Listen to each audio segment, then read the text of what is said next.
aí, pá, bora pro rolê? Não, Wick, já parei, velho. Já parei.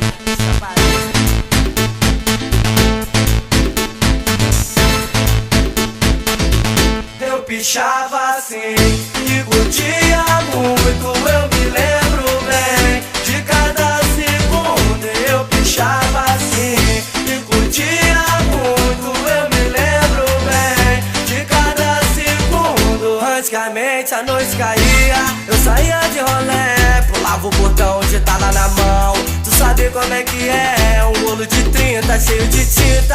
Eu rasgava as madrugadas, subia no teto e no viaduto. Tá ligado na parada, PM pegava, me esculachava, pintava minha cara e me humilhava, mas eu não parava. Eu continuava porque alguma coisa me hipnotizava. Moleque nervoso, periculoso, me divertia de montão. Hoje eu parei, mas tá na memória os momentos dessa atuação. Eu pichava assim e curtia muito, eu me lembro bem de cada segundo. Eu pichava assim e curtia muito, eu me lembro bem de cada segundo. Infelizmente a acusação é um negão pra criminalidade. Começa a roubar, pratica um doce, perigo para a sociedade. Eu nunca fiz parte, nunca parei. Parte do time do crime só gera discórdia lá na quebrada.